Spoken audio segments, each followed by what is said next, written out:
یا رحمت للعالمین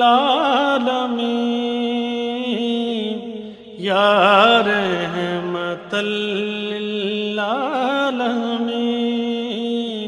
یا رحمت للعالمین.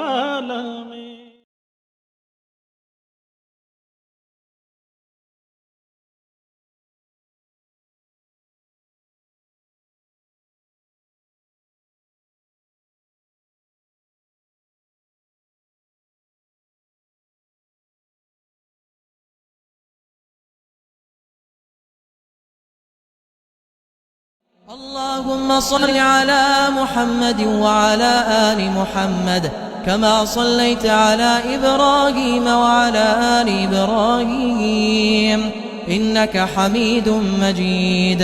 اللهم بارك على محمد وعلى آل محمد كما باركت على إبراهيم وعلى آل إبراهيم إنك حميد مجيد. نحمده ونصلي على رسوله الكريم. اما بعد، اعوذ باللہ من الشیطان الرجیم. بسم اللہ الرحمن الرحیم.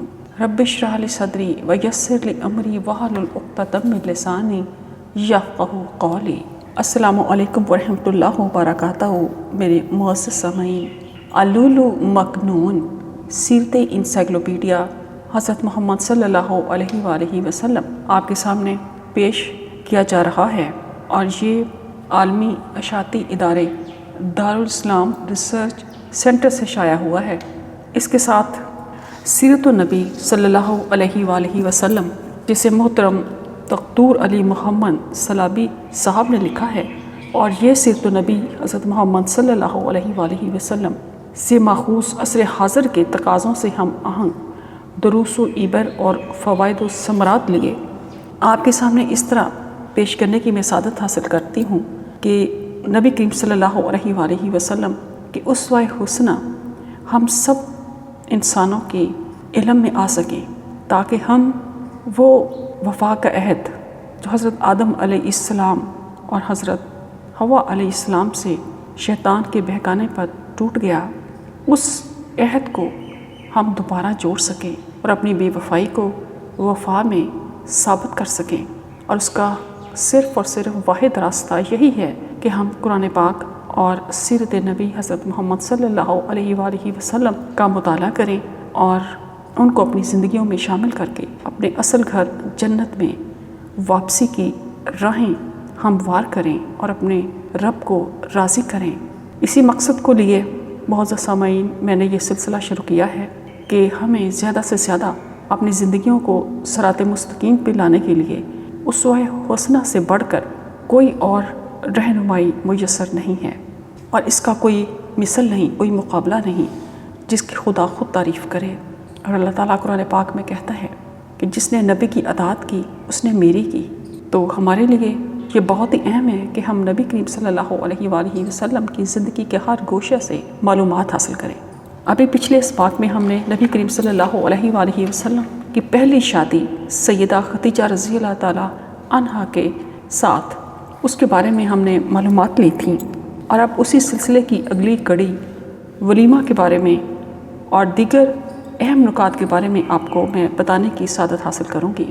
الحمدللہ نحمدہ ونستعینہ ونستغفرہ ونعوذ باللہ من شرور انفسنا ومن سیئات اعمالنا من یہدہ اللہ فلا مضل لہ ومن یضلل فلا ہادی لہ واشہد ان لا الہ الا اللہ وحدہ لا شریک لہ واشہد ان محمدا عبدہ ورسولہ. نبی کریم صلی اللہ علیہ وآلہ وسلم کا جب حضرت خدیجہ رضی اللہ تعالیٰ عنہا سے نکاح ہو گیا اور آپ صلی اللہ علیہ وآلہ وسلم واپس جانے کے لیے روانہ ہوئے، تو سیدہ خدیجہ رضی اللہ تعالیٰ عنہا نے عرض کی، اے محمد، کہاں کا ارادہ ہے؟ آپ جائیں، 1 یا 2 اونٹ نہر کریں اور لوگوں کو کھلائیں. چنانچہ رسول اللہ صلی اللہ علیہ وآلہ وسلم نے ایسا ہی کیا. یہ رسول اللہ صلی اللہ علیہ وآلہ وسلم کا پہلا ولیمہ تھا. اس موقع پر ابو طالب بہت خوش ہوئے اور انہوں نے اظہار تشکر کے لیے کہا